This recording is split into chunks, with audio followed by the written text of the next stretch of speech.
नमस्कार। Talk for change series के इस एपिसोड में हम लोग लुसेंट ऑब्जेक्टिव के सभी प्रश्न पर चर्चा कर रहे हैं और इस एपिसोड के तहत हम लोग सौरमंडल के बारे में चर्चा करेंगे। इससे पहले के एपिसोड में हमने सौरमंडल का जो पार्ट 1 था वो हमने चर्चा की और ये पार्ट 2 है सौरमंडल चैप्टर का। तो इसमें जितने भी सवाल हैं वो मैं आपसे चर्चा कर रहा हूँ। तो चलिए आप इसे सुनिए, समझिए और इससे आपको जो बेनिफिट होगा उसके बारे में आप मुझे फीडबैक ज़रूर दें। तो चलिए शुरू करते हैं। एंड क्वेश्चन ये है कि किस ग्रह को शाम का तारा कहा जाता है। शाम का तारा, देखिए शाम का तारा है ये शुक्र है।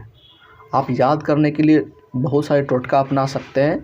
100 से शाम होता है और 100 से शुक्र होता है। अगर आप याद नहीं कर पा रहे हैं, भूल रहे हैं, तब जाके मैं ये बात आपको बता रहा हूँ कि शाम का तारा कहा जाता है शुक्र को। सबसे चमकीला तारा क्या है? चमकीला ये भी शुक्र ही है। देखिए शाम को जब सूर्य चमकता है तो क्या होता है कि आपको अच्छा लगता है दिखने में, यानी कि चमकीला तारा क्या है? ये शुक्र है। आप किसी भी तरीके से याद कीजिए, आपको याद करना है, ये फैक्ट है कि शाम का तारा शुक्र है और शाम में ये चमकता भी है। आप ऐसे याद कर लें कि ये शाम का तारा भी और चमकता भी, इसलिए ये शाम का तारा भी है और चमकीला तारा भी है, चमकीला ग्रह भी है। चलिए आगे बढ़ते हैं। सूर्य का सबसे निकटतम ग्रह क्रमशः कौन है? बुध और शुक्र आप सभी जानते हैं। जब आप सीक्वेंस में याद करेंगे बुध, शुक्र, पृथ्वी, मंगल इस तरह से है, तो बुध और शुक्र इसका सूर्य तथा पृथ्वी का सबसे निकटतम ग्रह है। सूर्य का बुध है और पृथ्वी का शुक्र है। तो सूर्य, बुध और शुक्र। आगे बढ़ते हैं। यूरोपवासी किस ग्रह की पूजा देवी के रूप में करते थे? ये शुक्र के जो था देवी के रूप में ग्रह की पूजा करते थे। नेक्स्ट क्वेश्चन है सौरमंडल का सबसे गर्म ग्रह कौन सा? ये शुक्र ही है। देखिए शुक्र के बारे में जितने भी आपको एक साथ याद रखें, यहाँ पे शाम का तारा भी है, ये चमकीला ग्रह भी है। उसके बाद फिर हम देखते हैं कि ये सौरमंडल का सबसे गर्म ग्रह भी है। यूरोपवासी इसकी पूजा भी करते थे। ये क्या है? 1 2 3 4। तो देखिए डिस्कशन का अर्थ ये है कि मैं आपको बार बार बोलकर रिपीट करके कनेक्ट करके आपको याद करवा दूँ यहीं पे, ताकि आपको पूरी तरह से याद हो जाए, क्योंकि फैक्ट है, फैक्ट आपको याद रखना पड़ेगा प्री के लिए। नेक्स्ट क्वेश्चन है पृथ्वी के सर्वाधिक निकट ग्रह कौन से हैं?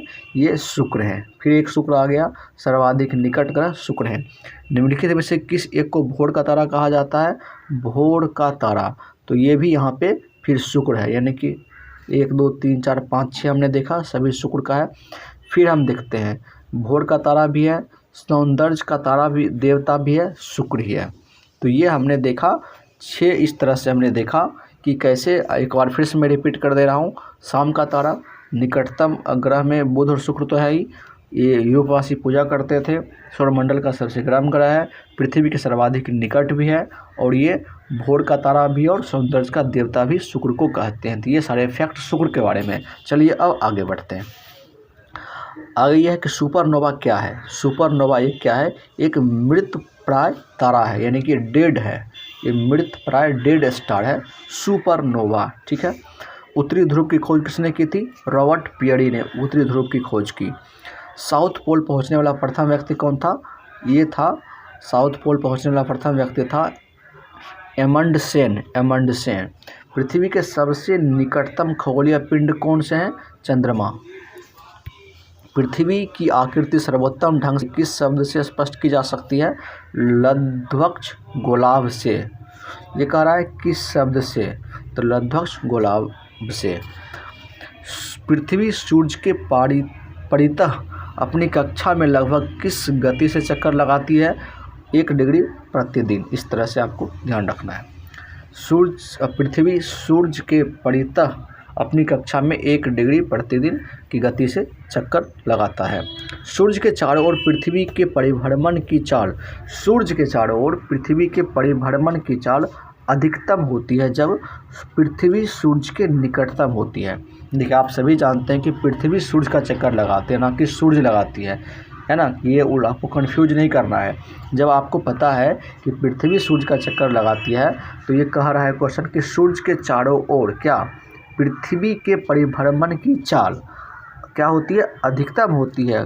कब, जब पृथ्वी सूर्य के निकटतम होती है, यानी कि पृथ्वी जब सूर्य के निकटतम होगी तो परिभ्रमण की चाल क्या होगी, अधिकतम होगी। दूर जाने पर ये निम्नतम होगी। इस तरह से आपको कंफ्यूज कर सकता है, जब दूर जाएगी तो ये निम्नतम होगी, बट जब नज़दीक आएगी तो ये अधिकतम होगी। ठीक है, आगे बढ़ते हैं। पृथ्वी के भ्रमण की गति क्या है, 27 किलोमीटर पर मिनट है। ये 27 किलोमीटर प्रति मिनट है पृथ्वी के भ्रमण की गति। भूमध्य रेखा पर पृथ्वी का व्यास है लगभग 12,800 किलोमीटर। पृथ्वी का व्यास कहाँ पर, भूमध्य रेखा पर, ये ध्यान रखना है। सूर्य की परिक्रमा के दौरान पृथ्वी सूर्य से अधिकतम दूरी पर किस महीने में होती है, यानी कि जब पृथ्वी सूर्य की परिक्रमा करता है तो पृथ्वी सूर्य से अधिकतम दूरी किस महीने में होती है, जुलाई के महीने में होती है, ध्यान रखना है। नेक्स्ट क्वेश्चन है, पृथ्वी की उपसौर यानी कि पेरिहेलियन स्थिति किस महीने में होती है, ये होती है जनवरी महीने में, ध्यान रखना है। पेरिहेलियन जिसको बोलते हैं उपसौर। तारे पूर्व से पश्चिम में किस कारण ज़्यादा दिखते हैं, तारे जो है वो पूर्व से पश्चिम में किस कारण ज़्यादा दिखते हैं, पश्चिम में, क्योंकि जो पृथ्वी है पश्चिम से पूर्व को घूम रही है, इसीलिए पृथ्वी तारे जो है पूर्व से पश्चिम में किस कारण ज़्यादा दिखते हैं, ये पृथ्वी पश्चिम से पूर्व की ओर घूम रही है। नेक्स्ट क्वेश्चन देखते हैं। नेक्स्ट क्वेश्चन है कि गोलार्ध पृथ्वी ध्रुवों पर चपटी होती है, यह इस तथ्य से सिद्ध होता है कि पृथ्वी का भार सर्वाधिक ध्रुवों पर सर्वाधिक और विषुवत रेखा पर न्यूनतम होता है। 2 पॉइंट है, ध्रुवों पर सर्वाधिक और विषुवत रेखा पर न्यूनतम। क्या, ये आपको ध्यान रखना है। इक्वेटर पर क्या होगा, सर्वाधिक होगा, और जो इक्वेटर पे क्या होगा, यहाँ पे न्यूनतम होगा, और जो वहाँ पे पोल है ध्रुव पर वो सर्वाधिक होगा। पृथ्वी अपने अक्ष पर घूमती है, पृथ्वी अपने अक्ष पर घूमती है पश्चिम से पूर्व दिशा की ओर। आकार की दृष्टि से यानी कि शेप की दृष्टि से सौरमंडल में पृथ्वी का कौन सा स्थान है, ये 5वां स्थान है। किस ग्रह को नीला ग्रह कहा जाता है, पृथ्वी को, आप सभी को पता है। पृथ्वी स्थित है शुक्र एवं मंगल के मध्य। देखिए जब आप सीक्वेंस में पढ़ेंगे बुध शुक्र पृथ्वी मंगल, है ना, तो बुध शुक्र पृथ्वी मंगल, यानी कि शुक्र के बाद पृथ्वी आती है, उसके बाद मंगल आता है, तो आंसर क्या होगा, शुक्र और मंगल के मध्य। किस दिन पृथ्वी सूर्य के सबसे निकट होती है, ये 3 जनवरी को, ध्यान रखना है। सूर्य के सबसे निकट 3 जनवरी को होता है। अभी 1 महीने पहले इसके निकट आया था, अभी फरवरी खत्म हुआ, मार्च चल रहा है।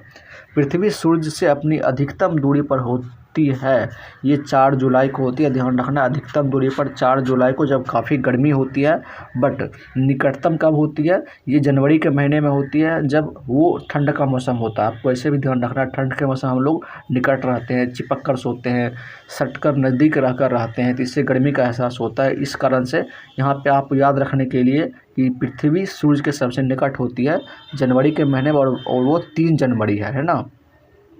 आपको ध्यान रखना है कि वो 3 जनवरी का वो टाइम है जहाँ पे पृथ्वी जो है सूर्य के सबसे निकट होती है। तो और जब दूर होती है वो उस समय गर्मी का महीना होता है। तो मैंने आपको ऐसे ही याद रखने के लिए कि बस ऐसे ही ट्रिक लगाया कि ठंड के दिनों में लोग निकट रहना पसंद करते हैं, नज़दीक रहना पसंद करते हैं, और पृथ्वी सूर्य के निकट होती है, और गर्मी के दिनों में हम लोग दूर रहना पसंद करते हैं। तो 4 जुलाई जो है ना, जुलाई के समय क्या होता है, गर्मी का मौसम होता है, तो ये क्या होगा, पृथ्वी सूर्य से अपनी अधिकतम दूरी पर होगी। ये आपको ट्रिक से इस तरह याद रखना है। गर्मी के समय दूर रहेगी, ठंडी के समय नज़दीक आएगी। उस ठंडी के समय का तारीख क्या है, 3 जनवरी, और गर्मी के समय का तारीख है 4 जुलाई। ये आपको मैंने ट्रिक बताया। चलिए आगे बढ़िए। पृथ्वी सूर्य के इर्द गिर्द परिक्रमा करती है लगभग 365 और 0.25 दिन में, ये ध्यान रखना है। पृथ्वी का प्राकृतिक उपग्रह क्या है, पृथ्वी का प्राकृतिक उपग्रह कौन सा है, ये चंद्रमा है। पृथ्वी का प्राकृतिक उपग्रह।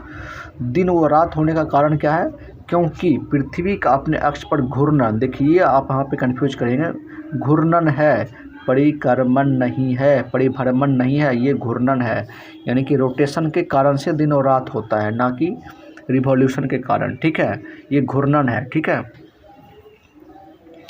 उसके बाद है सूर्य के अतिरिक्त निकटतम सितारे से प्रकाश पृथ्वी तक पहुंचता है 4.2 वर्ष में। सूर्य से पृथ्वी की दूरी कितनी है? सूर्य से पृथ्वी की दूरी है 149.6 मिलियन किलोमीटर, 149.6 मिलियन किलोमीटर। अपने अक्ष पर पृथ्वी एक चक्कर कितने समय में पूरा करते हैं? अपने अक्ष पर ये 23 घंटे 56 मिनट और 4 सेकेंड में, ध्यान रखना है। 23 घंटे 56 मिनट 4 सेकेंड, 4 सेकेंड ध्यान रखना, लास्ट में 4 सेकेंड है।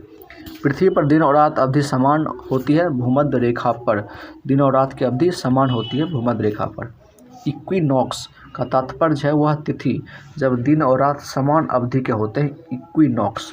दक्षिणी गोलार्ध में सबसे लंबा दिन कब होता है?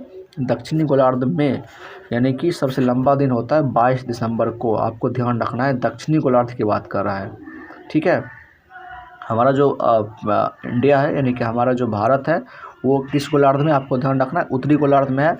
बट ये कह रहा है कि दक्षिणी गोलार्ध में सबसे लंबा दिन कब होता है? ये 22 दिसंबर को होता है, ठीक है। भू कक्ष तल पर भू अक्ष का झुकाव कितना है? 66.5 डिग्री है, 66.5 डिग्री है, ये भी ध्यान रखना है। अब नेक्स्ट क्वेश्चन हम लोग देखते हैं, पृथ्वी के उपग्रह की संख्या कितनी है? एक ही है, चंद्रमा आप सभी को पता है। 21 जून को, जून के महीने क्या होता है? गर्मी रहती है। जून को दिन का प्रकाश उत्तरी ध्रुव पर दिखाई देता है 24 घंटे, ध्यान रखना है। 21 जून को दिन का प्रकाश उत्तरी ध्रुव पर दिखाई देता है 24 घंटे, ये आपको ध्यान रखना है, उत्तरी ध्रुव पर, ठीक है। ध्रुव कह रहा है आपको, देखिए गोलार्ध की बात नहीं कर रहा है, उत्तरी ध्रुव की बात की जा रही है। आप इसमें कंफ्यूज करेंगे गोलार्ध या ध्रुव में, ये ध्रुव की बात कर रहा है। नॉर्थ पोल पे जो सूरज होता है 21 जून को वो कह रहा है कि 21 जून को दिन का प्रकाश उत्तरी ध्रुव पर दिखाई देता है 24 घंटे, ठीक है। पृथ्वी के सबसे निकट स्थित ग्रह कौन है? शुक्र, ठीक है। शुक्र के बारे में हमने चर्चा की थी, इसका 5-6 फैक्ट जो इंपॉर्टेंट है, मुझे उम्मीद है आपको याद हो गया होगा। यही डिस्कशन का फ़ायदा होता है कि आप जब सुनते हैं, रिलेट करवाते हैं एक दूसरे से, रिलेट करके आपको जब बताया जाता है तो फिर जाके आपको चीज़ें याद रहती है। तो मैं हर समय कोशिश करता हूँ कि फैक्ट को आपको मैं रिलेट करके आपको याद कराऊँ। चलिए आगे बढ़ते हैं। दूरी की दृष्टि से तृतीय क्रम में कौन सा ग्रह है? पृथ्वी, तृतीय क्रम में। बुध शुक्र पृथ्वी, सीक्वेंस है ना, बुध शुक्र पृथ्वी, हम लोग बचपन में याद करते थे बुध शुक्र पृथ्वी इस तरह से। तो पृथ्वी तृतीय क्रम में है। नेक्स्ट है, पृथ्वी अपने परिक्रमण मार्ग पर परिक्रमा करते हुए अपने अक्ष द्वारा कक्षा तल पर कितने डिग्री का कोण बनाती है? 66.5 डिग्री का कोण बनाती है, ठीक है। नेक्स्ट क्वेश्चन, निम्न में से किस तिथियों को सूर्य की किरणें विषुवत रेखा पर सीधी पड़ती है? देखिए किन तिथियों को सूर्य की किरणें विषुवत रेखा पर सीधी पड़ती है? 21 मार्च को और 23 सितंबर को। हम लोग का ये मार्च का महीना है ना, तो ये मार्च का जो महीना आएगा उस समय सूर्य की किरणें विषुवत रेखा पर सीधी पड़ेगी, उसके बाद फिर 23 सितंबर में ऐसा होगा। नेक्स्ट है कि निम्नलिखित में से कौन सा तारा पृथ्वी के सर्वाधिक समीप है? ये सूर्य है, ठीक है। यह किसने सर्वप्रथम प्रतिपादित किया कि सूर्य हमारे सौरमंडल का केंद्र है और पृथ्वी उसकी परिक्रमा करती है? तो ये कोपरनिकस ने सबसे पहले कहा, यानी कि कोपरनिकस ने पहले बताया कि ऐसा नहीं है कि पृथ्वी स्थिर है, पृथ्वी घूम रही है, सूर्य केंद्र में है। पहले हम लोग प्राचीन समय में जब इस तरह से साइंस का विकास नहीं हुआ था तो हम लोग क्या सोचते थे कि नहीं पृथ्वी तो स्थिर है, सूर्य चारों तरफ घूम रहा है, ऐसा नहीं है।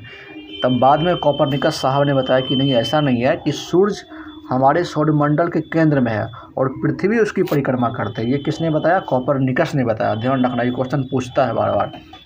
जब दिन और रात की अवधि बराबर होती है तो सूर्य की किरणें सीधी पड़ती है भूमध्य रेखा पर।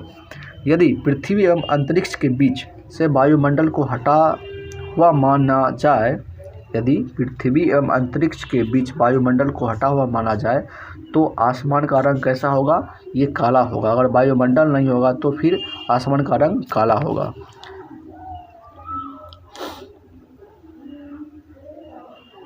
पृथ्वी की परिधि लगभग है ये 4,000 है ना, तो 40,032 किलोमीटर है, 40,032 किलोमीटर है पृथ्वी की परिधि, आपको ध्यान रखना है। किस तिथि को उत्तरी गोलार्ध में सबसे लंबा दिन होता है? ये 21 जून को, उस समय गर्मी का मौसम होता है ना, तो सबसे लंबा दिन होता है, ध्यान रखिएगा। किस तिथि को उत्तरी गोलार्ध में सबसे छोटा दिन होता है? ये उत्तरी गोलार्ध में सबसे छोटा दिन होता है 22 दिसंबर को। उस समय ठंड का मौसम होता है, आपको ये भी ध्यान रखना है, ठंड का मौसम होता है, छोटा दिन होता है। हम लोग अक्सर कहते भी नहीं कर ठंड में तो इतना छोटा दिन करता है, समझ में नहीं आता, पता नहीं चलता खत्म कब हो जाता है। ठीक है, आपको ध्यान रखना है, उत्तरी गोलार्ध में सबसे छोटा दिन होता है 22 दिसंबर को, और उत्तरी गोलार्ध में सबसे लंबा दिन होता है 21 जून को गर्मी के मौसम में, और ये छोटा दिन ठंड के मौसम में 22 दिसंबर को। ठीक है, आगे बढ़ते हैं। ध्रुवों पर दिन की अवधि होती है 6 माह, यानी कि जो पोल है, पोल पर जो दिन की अवधि होती है वह 6 माह होती है। निम्नलिखित में से किस ग्रह का औसत घनत्व सबसे अधिक है? ये बुध का जो औसत घनत्व है वह सबसे अधिक है। किसने सबसे पहले पृथ्वी की परिधि को मापा? ये इरेटोस्थनीज ने सबसे पहले पृथ्वी के परिधि को मापा। ये भी इंपॉर्टेंट क्वेश्चन है। पृथ्वी का ध्रुवीय व्यास उसके विषुवतीय व्यास से कितना कम है? 43 किलोमीटर। उसके पृथ्वी का जो ध्रुवीय व्यास है उसके विषुवतीय व्यास से कम है, 43 किलोमीटर। पृथ्वी का विषुवतीय व्यास लगभग कितना है? 12,750। ये क्या है? पृथ्वी का जो ध्रुवीय व्यास है उसके विषुवतीय व्यास से 43 किलोमीटर कम है, लेकिन यहाँ पे पूछ रहा है पृथ्वी का विषुवतीय व्यास लगभग कितना है, तो यह है 12,750 किलोमीटर। पृथ्वी को उसके काल्पनिक अक्ष पर घूमने को क्या कहते हैं? घूर्णन। काल्पनिक अक्ष पर घूमने को कहते हैं घूर्णन। पृथ्वी की अपनी कक्षा में गति है पश्चिम से पूर्व। नेक्स्ट क्वेश्चन है, पृथ्वी तथा सूर्य के मध्य सर्वाधिक दूरी किसके दौरान होती है? देखिए, दूरी जो होती है वो अप सौर के दौरान होती है, यानी कि अप यानी कि ऊपर चला गया तो वो दूरी हो गई। याद रखने के लिए मैं आपको बता रहा हूँ, ऐसा लॉजिक तो इसका अलग है कॉन्सेप्ट, बट आपको अगर फैक्ट याद रखना है तो अप सौर, अप मीन्स क्या होता है? ऊपर जाना। ऊपर जाएगा तो क्या होगा? वो दूर हमसे चला जाएगा। मान लीजिए आप बैठे हुए हैं नीचे में और आप कहते हैं कि go up on the roof, आप छत पे जाओ, तो छत पे जाएगा तो क्या हुआ? एक इंसान आपसे दूर चला गया, यानी कि अप सौर। यही कह रहा है कि पृथ्वी तथा सूर्य के मध्य सर्वाधिक दूरी की किसके दौरान होती है? ये अप सौर के दौरान होती है। ये इंपॉर्टेंट है। ऋतुएं निम्नलिखित में से किसके कारण होती है?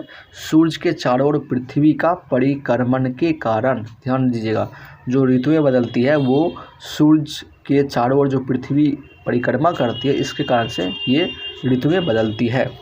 पृथ्वी से आकार में छोटे ग्रह कौन से हैं? सूर्य एवं मंगल। ये भी इंपॉर्टेंट है। सूर्य और मंगल पृथ्वी से आकार में छोटे ग्रह हैं। निम्नलिखित में से किसने पहली बार कहा कि पृथ्वी गोल है? पृथ्वी गोल है, ये अरिस्टोटल ने कहा। ध्यान दीजिएगा। देखिए, अभी मंगल ग्रह की खोज हो रही है ना, तो आप इसके बहाने भी याद रख रहे हैं कि जो हम मंगल ग्रह की खोज या फिर मंगल ग्रह पर हम लोग जाने की बात करते हैं तो उस समय इसको ध्यान रखना है कि ये हमारे पृथ्वी से छोटा है। और शुक्र के बारे में आपको याद तो ऐसे भी रहता है। ये शुक्र के बहुत सारे फैक्ट हैं। भोर का तारा कहा जाता है, चमकीला तारा कहा जाता है, सौंदर्य का देवता कहा जाता है। तो ये सारे शुक्र के बारे में फैक्ट आपको ऐसे भी याद रहते हैं। लेकिन अगर पृथ्वी से आकार में छोटे ग्रह की बात आएगी तो यहाँ भी शुक्र होगा और एक मंगल को आपको याद रखना है। चलिए आगे बढ़ते हैं। इसको मैंने बता ही दिया कि किसने पहली बार कहा कि पृथ्वी गोल है? अरिस्टोटल ने कहा। पृथ्वी की धुरी है, झुकी हुई है। पृथ्वी के अतिरिक्त किस ग्रह पर वायुमंडल पाया जाता है? पृथ्वी के अतिरिक्त मंगल पर वायुमंडल पाया जाता है और इसका फैक्ट क्या हमने बताया कि यह हमारे पृथ्वी से छोटा है। ठीक है, आगे बढ़ते हैं। लाल रंग का दिखाई देने वाला ग्रह कौन सा है? तो लाल रंग का दिखाई देने वाला जो ग्रह है वो है मंगल है। लाल रंग का दिखाई देने वाला ग्रह कौन सा है? मंगल है, और ये पृथ्वी से छोटा है, और ये पृथ्वी के अलावा मंगल ग्रह पर जीवन संभव है। ये भी आपको याद रखना है। पृथ्वी के अतिरिक्त किस ग्रह पर ऋतु परिवर्तन संभव है? जब यहाँ पर जीवन संभव है तो इसका कॉमन सेंस है कि यहाँ पर मंगल ग्रह पर इसके ऋतु परिवर्तन भी संभव है, और ये आपको याद रखना है कि ये लाल रंग का और ये पृथ्वी से छोटा है। ये 3 फैक्ट है। पृथ्वी के अतिरिक्त किस ग्रह पर मानव उपस्थिति की संभावना है? ये मंगल ग्रह पर हमने ही बताया। ये 3 फैक्ट है मंगल ग्रह के बारे में। प्रथम बार मंगल ग्रह पर उतरने वाला अंतरिक्ष यान है ये पाथफाइंडर है। ध्यान रखना है, पाथफाइंडर। नेक्स्ट है, किसमें पृथ्वी के अलावा अन्य जीवन की संभावना है क्योंकि वहाँ का पर्यावरण जीवन के बहुत अनुकूल है? ये मंगल ग्रह ही है। एक ग्रह के दिन का मान और उसके अक्ष का झुकाव लगभग पृथ्वी के दिन के मान और झुकाव के तुल्य है। ये मंगल के विषय में है। सौरमंडल का सबसे छोटा उपग्रह कौन सा है? डिमोस, ये भी इंपॉर्टेंट है। सौरमंडल का सबसे छोटा उपग्रह की बात कर रहा है, डिमोस, नोट ग्रह, ठीक है। रात्रि को आकाश में कौन सा ग्रह लाल दिखता है? ये मंगल ग्रह, इसको लाल ग्रह भी कहते हैं। सौरमंडल में सबसे बड़ा ग्रह कौन सा है? बृहस्पति है। बृहस्पति ग्रह पर लाल धब्बे किस संकेत के सूचक हैं? ये अशांत बादल के सूचक हैं। ध्यान रखना है, बृहस्पति ग्रह पर जो लाल धब्बे हैं वो अशांत बादल के सूचक हैं। संयुक्त राज्य अमेरिका ने किस ग्रह की खोज के लिए गैलीलियो नामक अंतरिक्ष यान भेजा है? यह बृहस्पति ग्रह की खोज के लिए भेजा है। गैलीलियो नामक अंतरिक्ष यान किसने भेजा है? संयुक्त राज्य अमेरिका ने भेजा है। मैगलन अभियान किस ग्रह से संबंधित है? ये बृहस्पति ग्रह से संबंधित है, मैगलन अभियान, ठीक है। शुमेकर लेवी 9 धूमकेतु किस ग्रह से टकराया? ये बृहस्पति ग्रह से टकराया। सूर्य के गिर्द परिक्रमा में निम्न में से कौन सा ग्रह अधिकतम समय लेता है? ये सूर्य के इर्द गिर्द परिक्रमा करने में बृहस्पति सबसे ज़्यादा अधिकतम समय लेता है। तो ये था सौरमंडल से संबंधित कुछ महत्वपूर्ण प्रश्न, और नेक्स्ट एपिसोड में हम सौरमंडल के ही अगले एपिसोड में बात करेंगे, पार्ट 3 में। तो आज के इस एपिसोड में इतना ही। अगर आपको ये डिस्कशन, आपको ये चर्चा, लूसेंट के जितने भी प्रश्न जो मैंने आपसे की है, अगर आपको अच्छा लगता है और आपको अच्छा लगा तो प्लीज़ आप मुझे कमेंट ज़रूर करें और इस चैनल को सब्सक्राइब भी कर लें। तब तक के लिए नमस्कार, मिलते हैं नेक्स्ट एपिसोड में।